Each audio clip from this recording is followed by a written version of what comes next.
이유 없이 얼굴을 찡그리거나 시도 때도 없이 어깨를 들썩이고 이상 행동으로 주변 사람들을 놀라게 하는 병, 틱장애를 아십니까?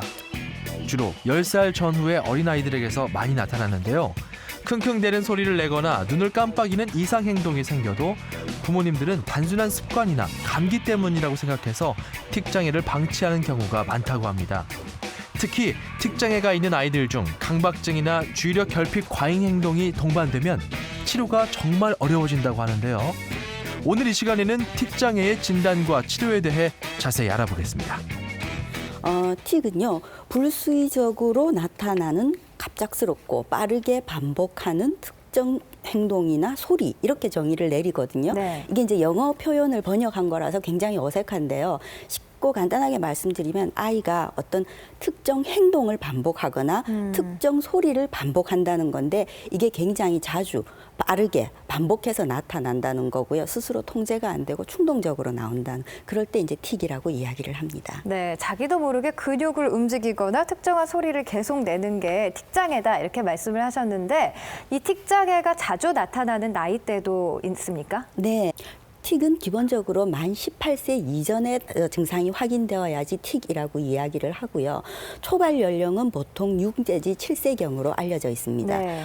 전체적인 유병률을 보면은요, 전 인구의 한 5 내지 15% 사이가 이제 틱 장애를 한 번씩 경험한다라고 얘기를 하고요. 이 중에 1% 정도가 만성화되는 경향을 가진다라고 이야기를 하고 있습니다. 근데 이제 문제가 되고 있는 거는 지금 이게 점점 증가하고 있다라는 얘기거든요. 예. 지금 도표를 잠깐 보시면요, 2012년도 국민건강보험공단 자료인데요.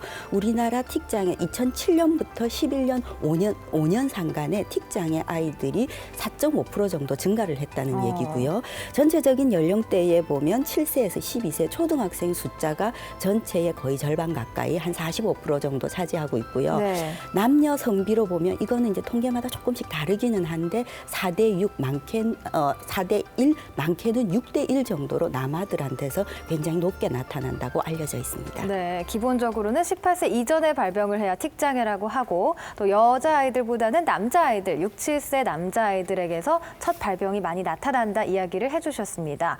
그런데 5년 사이에 5%나 증가를 했다고 하셨어요. 이 틱장애가 갑자기 증가한 특별한 이유가 있을까요? 아무래도 생활 환경이나 학습 이런 것 때문에 환자 자체가 이제 증가했다라는 것도 큰 원인이 되겠죠. 네. 근데 이제 그것보다는 이게 이제 틱이라는 게 일반인들에게도 많이 알려지기 시작을 했다.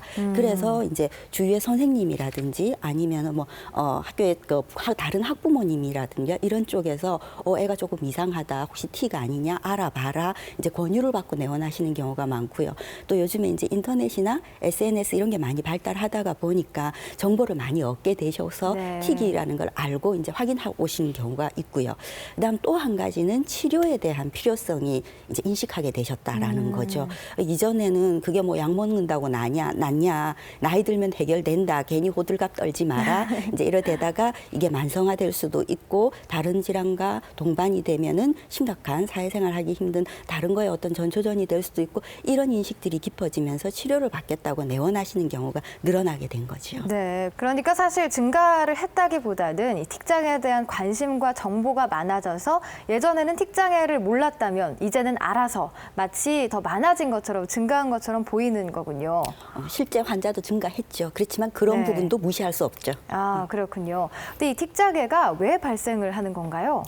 틱장애의 원인에 대해서는 여러 가지 이야기들이 있는데요. 첫 번째는 이제 유전적인 요인. 네. 쌍둥이들을 다른 데 다르게 키웠는데도 유사하게 나타나더라. 어떤 유전적인 요인. 그다음에 이제 교통사고나 어떤 뇌 손상 후유증에서도 나타날 수 있거든요. 그래서 뇌에 어떤 구조적인 문제가 이상이 있거나 아니면 생긴 거는 멀쩡한데 기능적으로 자기 역할을 다 못 해주거나 그리고 우리가 어떤 정보를 받아들이고 이렇게 내보낼 때 거기에 관여되는 신경 전달 물질이라든가 호르몬이라든가 이런 게 문제가 되어서 네. 또는 아이가 출생 시에 알게 모르게 어떤 뇌 손상을 받아서 출생 후에 감염이나 이런 것들로 인해서 면역 기능이 저하돼서 여러 가지 원인설들이 제시가 되고 있습니다. 그러니까 이렇게 원인이 많다는 거는 사실 우리가 아직 잘 모른다. 라고 얘기를 하고요.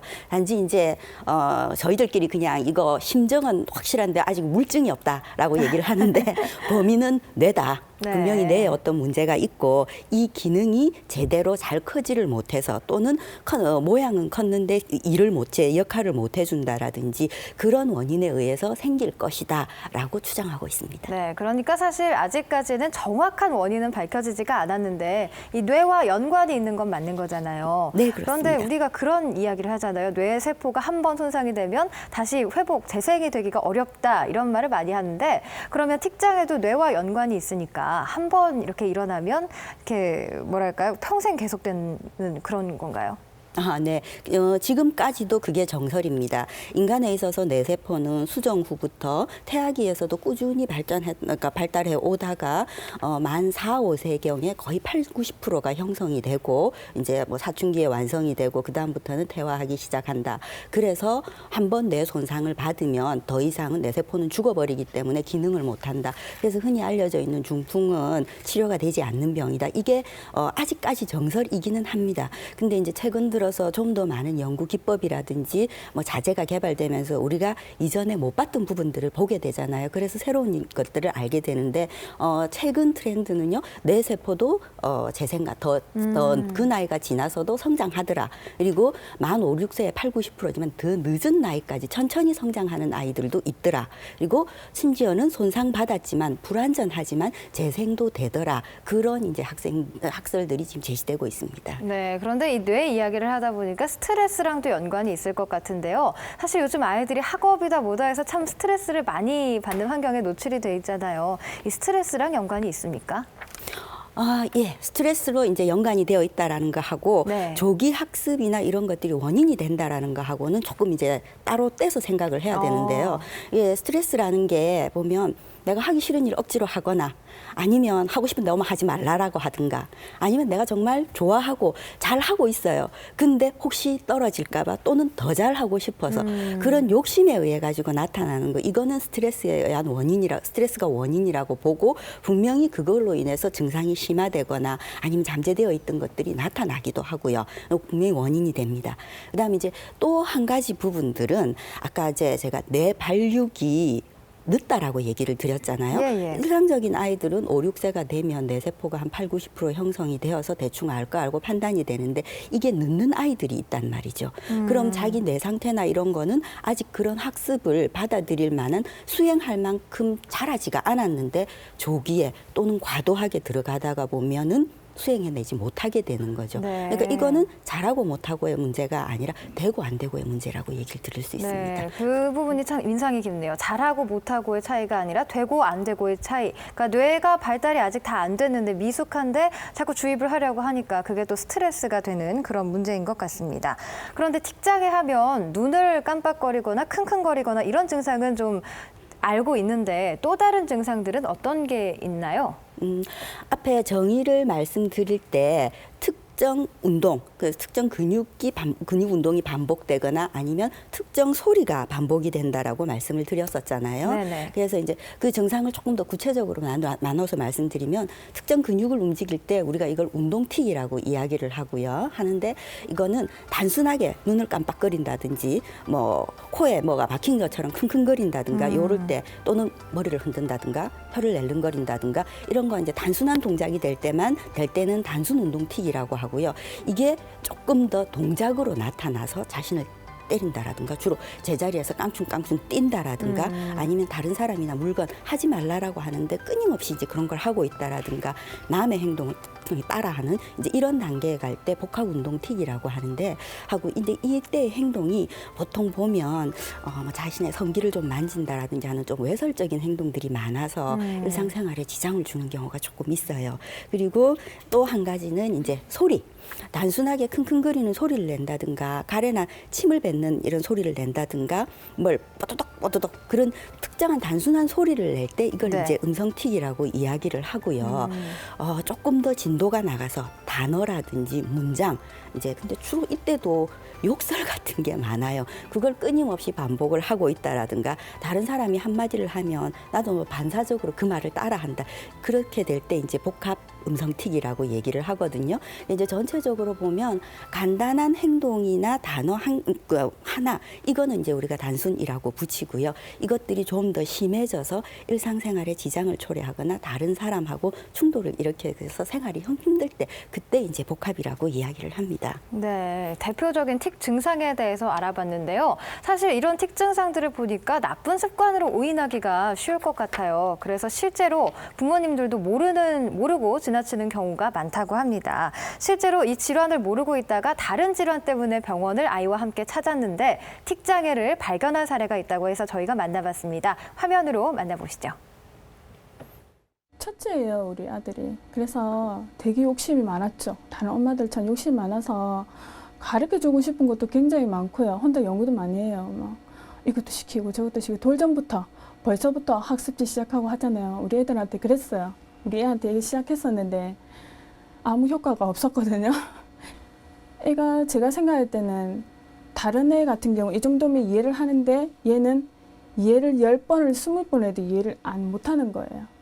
너무 이해가 안 가는 부분이었죠. 근데 그런 생각하고 있는 와중에 다른 선생님들이 이런 얘기를 하시니까 정말 그런가? 이 생각이 조금 들더라고요. 의심이 좀 되더라고요. 그래도 정확한 진단을 위해서 병원에 와서 진단을 받아본 거죠.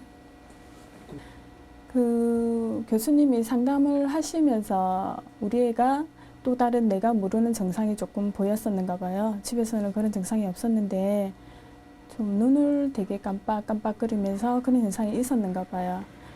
그래서 교수님이 집에서도 그런 현상이 있었는지 한번 확인을 해보시라고 하시더라고요.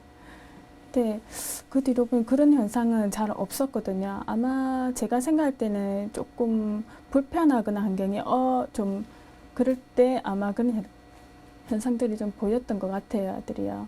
예. 이런 학습장애나 뭐 이런 게 조금 있기 때문에 저는 피아노를 보냈어요. 피아노를 치다 보면 정서도 부드러워지고 이 두뇌 개발도 은근히 내가 뭘 시키지 않지만 두뇌 개발도 될 것 같아서 피아노를 시켰는데 의외로 싫다고 하던 애가 자신감이 생기는 거예요. 그걸 하면서 자신이 생기면서 피아노를 되게 좋아하게 됐어요. 처음엔 안 가려고 한 달을 뺐거든요. 안 가려고 절대 못 간다고. 근데 시작해 보니까 자기 자신감이 생기는 거야. 되는구나 하는 그런 거. 그냥 하나하나씩 조금 커버를 해주면서 얘가 자신감을 생길 수 있도록 도와주는 게 제일 큰 것 같아요. 네. 네, 이 아이 같은 경우에는 학습 장애 때문에 병원을 찾았다가 틱 장애를 발견한 경우인데요. 부모님이 조금 놀라셨을 수도 있을 것 같아요. 이렇게 다른 질환 때문에 병원을 찾았다가 틱 장애를 진단을 받는 경우가 많은가요? 네.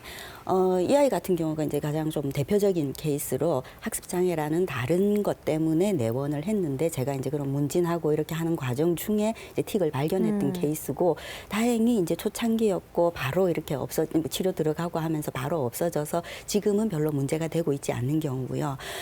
애들이요. 이런 애들을 보면은 대부분이 과도하게 긴장하거나 좀 소극적인 아이들이 많습니다. 그러다가 보니까 엄마들이 이제 우울이라든지 아니면 불안 이런 것들 때문에 데리고 왔는데 보니까 있는 경우가 많고요. 네. 그다음 또 한 가지는 다른 학습장애뿐만이 아니라 품행장애라든지 아니면 주의력 부족 과잉 행동 장애라든가 뭐 적대적 반항장애 다른 그 질환이 더 크기 때문에 사실 틱에 대해서는 잘 모르시는 거죠. 오다 보니까 동반되어 있는 경우가 있고요.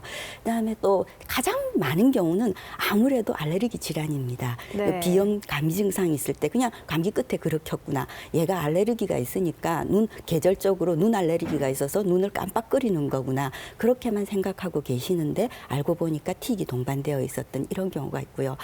아주 좀 그한겨 씁쓸한 얘기긴 한데 이게 네. 맞벌이 부부 이런 부분들이 많으시잖아요. 그러니까 애들하고 부모님들하고 사실 이렇게 같이 할 수 있는 시간들이 짧아요. 그리고 같이 있어도 엄마는 뭐 설거지하고 바쁘고 아빠 또 다른 업무, 그러니까 애를 지켜볼 수 없어서 시간이 짧아서 미쳐 있는지를 모르고 지나가는 경우도 많습니다. 요즘은 정말 그런 경우도 많겠네요. 근데 이 대표적인 틱 증상에 대해서 조금 전에 알아봤는데 한 가지 말고 두 가지가 같이 나타나는 경우도 있을 것 같아요. 이런 경우도 있나요? 아, 예. 운동틱이나 음성틱이 두 개 겹쳐지는 경우도 있고요. 네네. 운동틱과 음성틱이 동시에 나타나는 경우도 있거든요. 이게 이제 겹쳐지면서 시간이 1년 이상 지속이 되고 증상이 너무 심각해서 일상생활에 지장을 초래할 때 그때 이제 뚜렛 증후군이라고 이야기를 합니다. 네, 뚜렛 증후군. 예. 그런데 틱이 처음부터 심한 건 아닐 것 같은데요. 이 경과가 있을 것 같아요. 틱의 경과도 좀 알아봐야 될 것 같은데요. 예, 아까 처음 발견되는 시기가 5, 6세경에 이제 초발한다고 보통 이제 그때 나타날 때는 단순 운동틱이에요. 눈을 깜빡거린다든가 코를 움찔거린다든가 이게 한 2, 3년 정도 지나고 하면서 이제 좀 다른 형동 머리를 움직이거나 겹치게 되고요. 거기서 3, 4년 정도 지나고 나면 음성틱이 동반이 되게 됩니다. 예, 음성틱, 운동틱과 음성틱은 이런 형태로 전환이 되고요. 같은 이제 운동틱 내에서도 처음에는 눈을 깜빡거렸는데 입술을 빨았는데 이건 없어졌는데 머리를 움직인다든가 머리 끄덕거리는 건 없어졌는데 손을 턴다든가 예. 그런 다양한 형태로 이제 전환들이 나타. 그래서 엄마가 이거에서 저걸로 옮겨갔어요. 이걸 고쳤더니 저게 저게 생긴 것 생겼어요. 같은 느낌. 예, 이렇게 말씀하시는 경우들도 있습니다. 그러니까 경과에 따라서 부위나 증상이 달라지기도 하는 네. 거네요. 네, 사춘기가 되면 틱장애가 저절로 없어진다, 뭐 이런 이야기도 들었는데 저절로 없어지기도 하는데 꼭 치료를 받을 필요가 있나요? 네. 일단 아까 제가 18세 이전에 나타나야 된다라고 얘기를 했었고 네네. 유병률이 5에서 15%라고 얘기했고 그중에 1%가 만성화된다라고 말씀을 드렸거든요. 그래서 요즘에는 그 성인 틱 같은 경우에도 이제 나타날 수 있다라고 알려져 있고요. 문제는 반복이 된다는 거거든요. 그때는 괜찮아졌는데 자기가 스트레스를 살면서 늘 좋을 수만은 없잖아요. 그런 경우에 대해서 재발돼서 나타난다라는 거 하고요. 아마 없어졌다라는 그러니까 치료가 필요 없다라는 거는 1%만 만성화되고 나머지는 일과성으로 자연 호전되기 때문에 그 나타나는 그래서 꼭 잘못된 거라고는 볼 수 없는데 만성화 때문에 치료가 필요한 경우라고 볼 수 있습니다. 네, 이 틱장애에 대해서 이야기를 하다 보니까요. 틱장애를 정말 나쁜 습관으로 오인하기가 참 쉬운 것 같더라고요. 근데 이 오인을 해서 방치를 해서 치료가 늦어지면 혹시 또 치료가 어려워지나요? 이게 습관화라고 말씀드렸잖아요. 나도 모르게 그렇게 하고 있는 거죠. 그래서 이제 조기 발견이 되면 그 발견될수록 치료가 빨리 들어가면 빨리 들어갈수록 치료에 대한 반응도 좋고 치료 기간도 짧아지고요. 그리고 이게 틱이 심하다고 해서 또 길게 간다거나 틱 증상이 가볍지만 끝나지 않고 질질 끊는 이렇게 되는 경우도 많거든요. 제일 문제가 습관화예요. 스트레스를 받거나 속상한 일이 있을 때 나도 모르게 그걸 기억을 해서 떠올리게 돼서 그 행동을 하고 있다는 거죠. 마치 아버님도 이제 연말이고 연시 되시잖아요. 연초 되면 항상 올해는 금연할 거야. 근데 뭐 스트레스 많이 받고 직장 생활에서 그 하다가 보면은 정신 차리고 보니까 내 손가락에 담배가 있더라. 뭐 이런 말씀들을 그런 거랑 같은 상황이라고 생각하시면 됩니다. 그러니까 치료가 늦어지면 아무래도 좀 치료를 빨리 하는 것보단 힘들기 때문에 조기에 진단을 하는 것이 중요하겠습니다.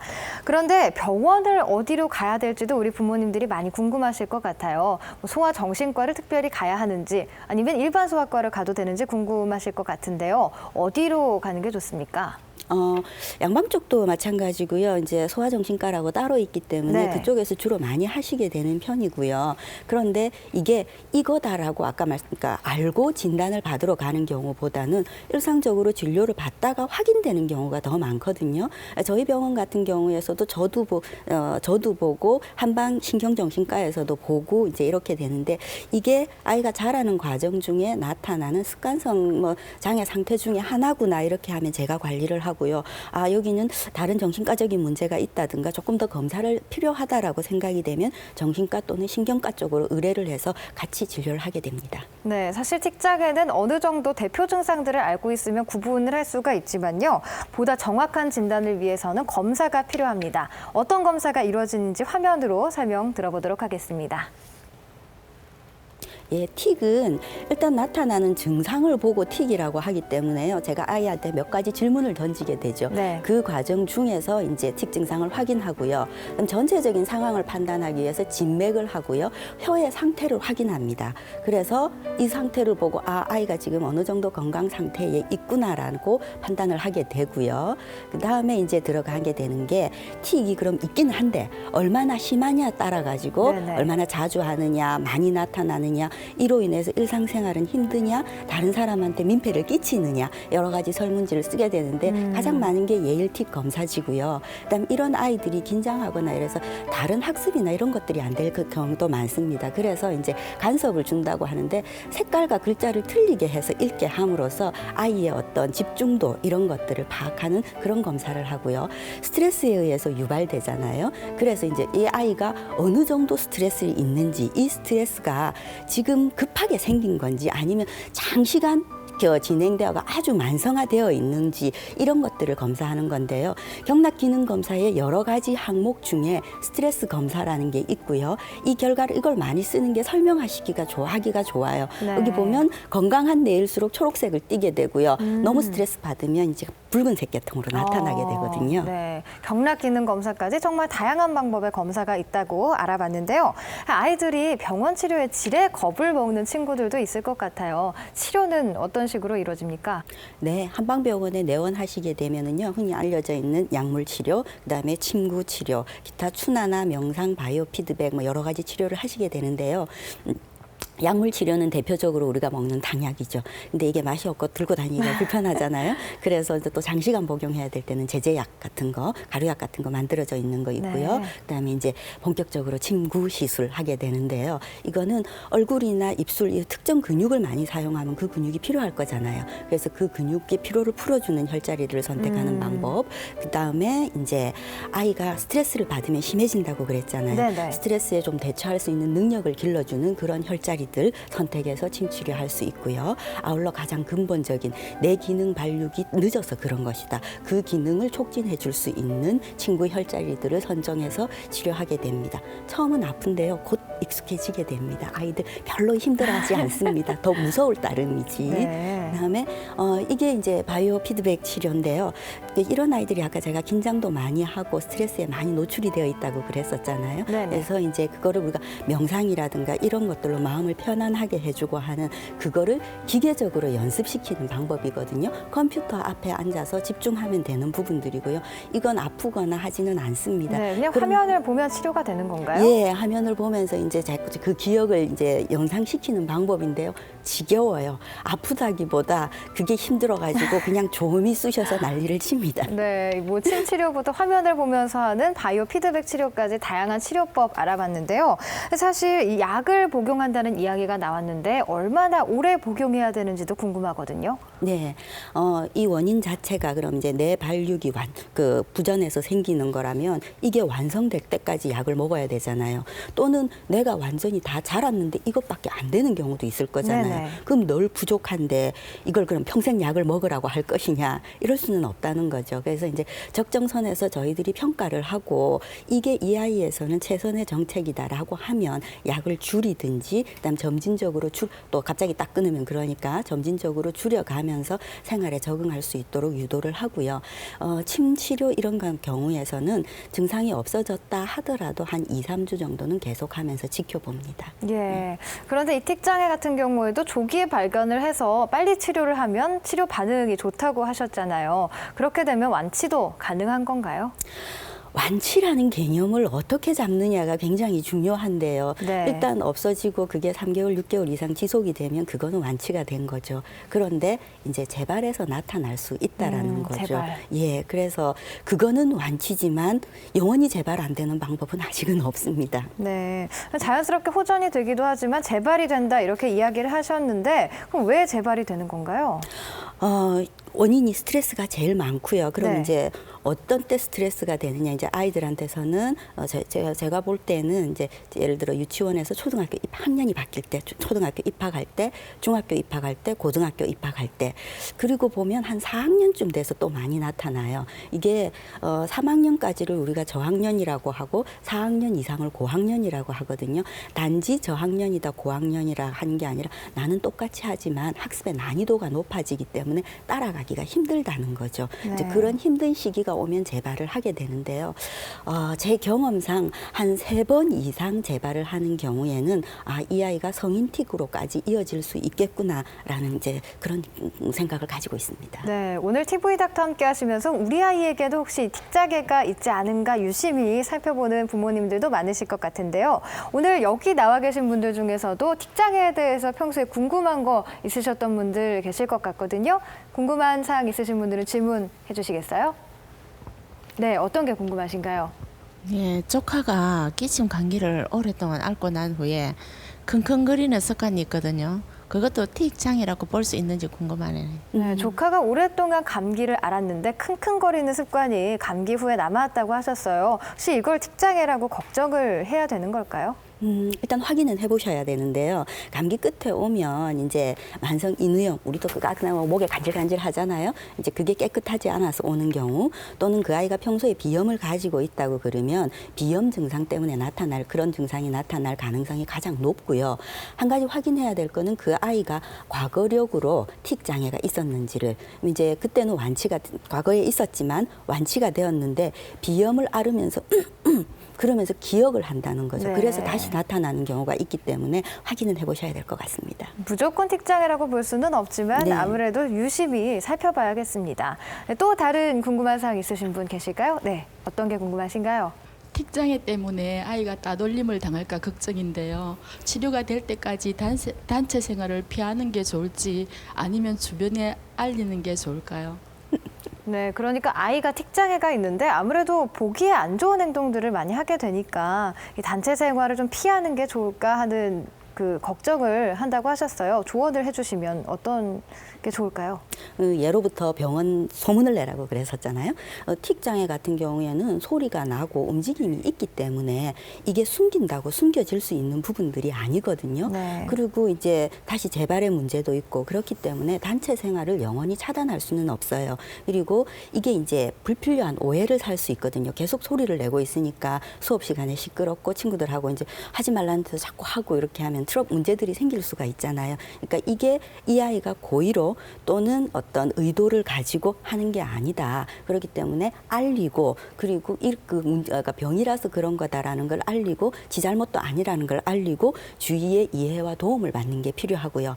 간혹 이제 단체 생활 얘기가 나와서 그러는데 부모님들 중에서는 그러니까 얘를 여러 사람이 있는데 막 노출을 시키면 면역이 생겨가지고 좀 좋아지지 않겠나, 이래서 뭐 이상한데 이제 훈련단 이런 데도 보내고 하시던데, 그거는 이게 자체가 지가 고의성이 없는 부분들이기 때문에 증상을 악화시킬 뿐이지 도움이 되진 않거든요. 네. 그래서 저는 하고 있는 일상생활에서 수행되는 단체 생활을 그만둘 이유는 없다. 그렇게 얘기 드리고 싶습니다. 네, 그러니까 틱장애를 갖고 있다고 해서 어떤 특별한 조치를 취한다거나 아니면 단체 생활을 피할 필요는 없고 일상생활을 하던 대로 하면 되겠습니다.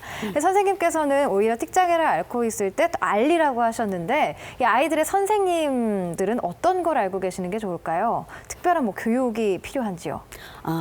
제가 이제 틱에 대해서 진료를 하고 이게 한 10여 년 이제 넘었는데, 그 이전에는 사실 선생님들도 이 부분들에 대해서 개념들이 없으셨어요. 특히 이제 조금 연세가 있으시고 또 선생님들이 되게 좀 보수적이시잖아요. 네. 집에서 잘못 배워서 가정교육이 아니라서 그렇다라든지 애가 산만해서 그렇다든지 이제 이런데, 요즘에는 선생님들이 이런 부분들에 대해서 많은 부분들이 알고 계세요. 그래 이해를 가지고 계시기 때문에 많이 도움을 주시는데, 그래도 선생님도 이제 이 아이만 보는 게 아니라 다른 아이를 생각해야 되니까 조금 힘드신 건 있으시죠. 그래서 저는 그냥 선생님들한테 제일 많이 가는 게 아이가 고의로 그러지 않는다. 자기도 어떻게 안 되고, 이질은 충동적, 자기도 통제를 하고 싶지만 안 되고 나가는 부분들이기 때문에 너무 야단치지 마시고, 그 야단치면 아이는 위축이 되기 때문에 네. 증상은 더 심하게 나타날 수밖에 없거든요. 네. 그 부분들을 꼭 좀 알아주셨으면 좋겠어요. 그러니까 가장 중요한 건 주변에서 이 틱장애에 대해서 이해를 하는 것이 가장 중요하겠습니다. 근데 약물 치료에 대한 이야기를 잠깐 했었는데요. 약물 치료를 오래 하면 주의력이 결핍된다 이런 이야기를 들은 적이 있는데 그 부분에 대해서는 어떤가요? 그걸 조금 반대로 알고 계시는 것 네네. 같습니다. 우리 흔히 이제 ADHD라고 많이 얘기를 하는데 주의력 결핍 과잉 행동 장애라는 이제 질환이 있습니다. 이 질환에 대표적으로 쓰는 약이 한 3가지 정도가 있는데 그 약을 장기적으로 복용했을 때 부작용으로 식욕 부진이라든가 뭐 성장 부진이라든가 여러 가지 있으면서 그중 하나가 틱이다라고 이제 알려져 있거든요. 그런데 보면 결론적으로 말씀드리면은 지금 현재는 아니다라고요. 이게 그 주의력 결핍 과잉 행동 장애가 아주 어릴 때부터 있을 수 있는데 아니까 뭐 몰라서 그렇겠지. 그러다가 한 6, 7세 되면 내년에 학교도 가야 되는데 이러면 안 된다. 네. 그래서 병원에 데려오시고 치료를 시작하시거든요. 근데 틱도 아까 6, 7세에 나타난다 그랬잖아요. 시기가 겹쳐지는 것일 뿐이지 약물증 아닌 것 같다. 그리고 이제 장시간 추적 관찰이나 이런 연구 결과로 볼 때 이 주의력 결핍 과잉 행동 장애 치료 약물이 틱을 유발한다는 결정적인 증거는 없다. 그렇게 알려져 있습니다. 네, 그러니까 약물 치료가 틱을 유발하는 건 근거가 없는 이야기라고 말씀을 해주셨고요. 근데 ADHD 그 진단을 받으러 갔다가 틱 장애를 처음 발견하는 경우도 많다고 들었습니다. ADHD와 틱 장애에 대한 구분도 좀 필요할 것 같은데요. ADHD에 대한 증상도 알려주시죠. 네. 예. 딱 보면 표가 나는 게요. 틱은 아까 특정 근육이나 특정 소리가 반복이 된다라고 얘기를 했잖아요. 네네. ADHD는 말 그대로 주의력 결핍, 과잉 행동 장애, 그다음에 또 한 가지가 충동성이거든요. 보면 첫째 집중력 결핍에서 보면은요. 어떤 특정 일에 집중하지를 못해요. 그래서 이거 하다가 저거 하다가 굉장히 산만하게 늘어놓게 되죠. 그래서 자기가 아무리 좋아하는 TV 프로그램이라도 정말 좋아하지 않으면 앉아있기 힘들게 되고요.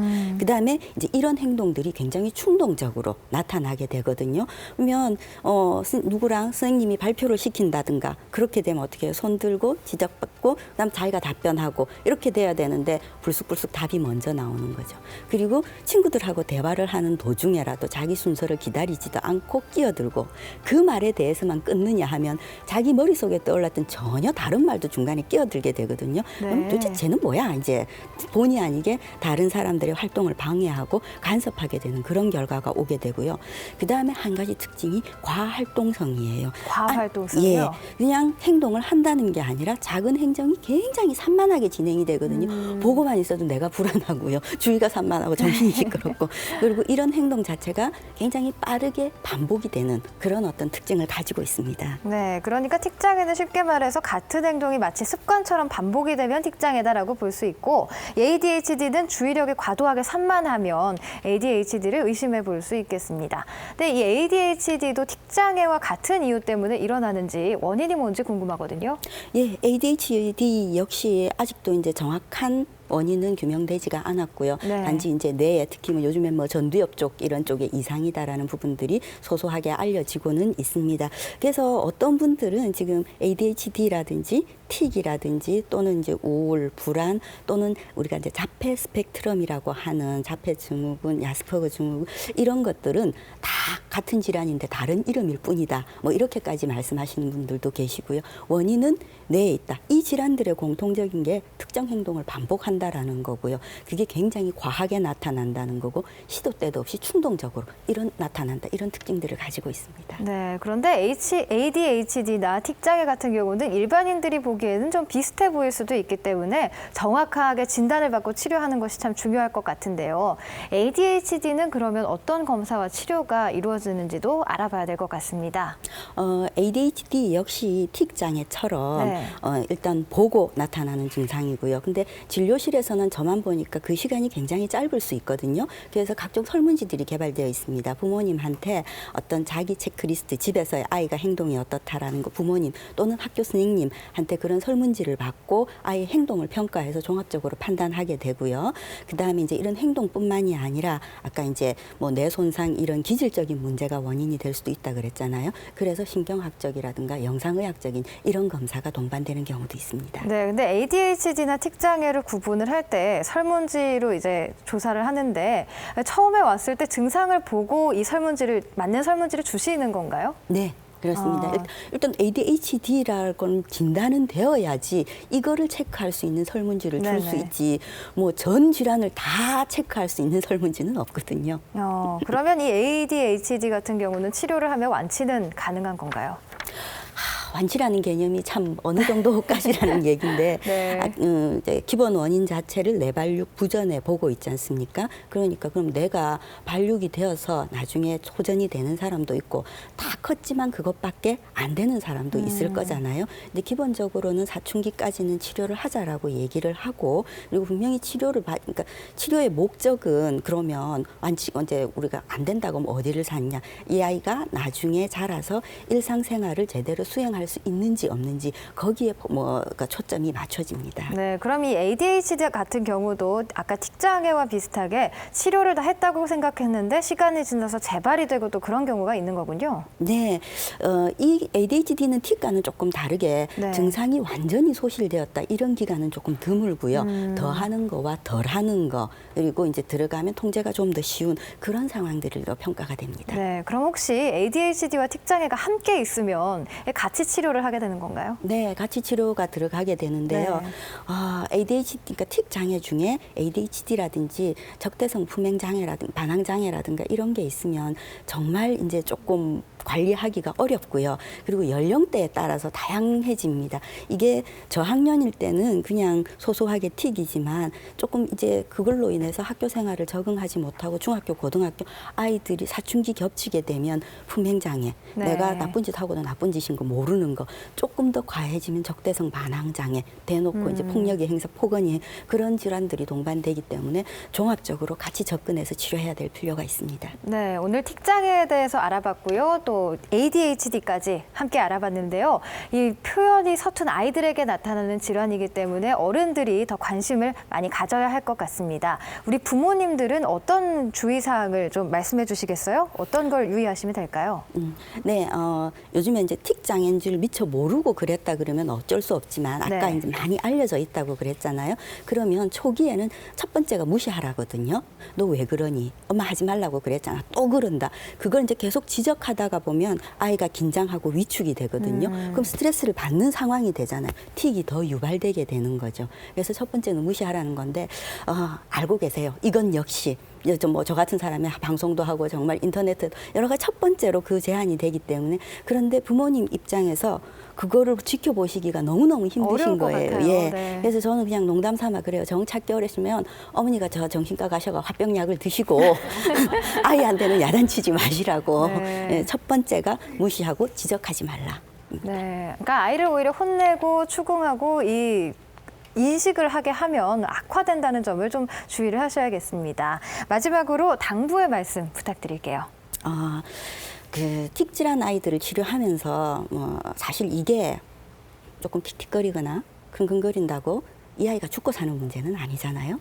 그리고 대부분은 일과성이기 때문에 시간이 지나면 해결이 되고 만성화를 겪는 경우에는 정말 이거는 다른 치료나 관리가 필요한 상황이거든요. 그래서 일과성 틱이나 이런 경우에 겪고 넘어간다고 그러면 이 아이를 이해하고 배려를 해주고 해야 될 부분들이고 더 찾아야 되는 거는 틱의 문제가 아니라 뭔가 아이가 불편함이 있다. 아이가 행복하지 않다.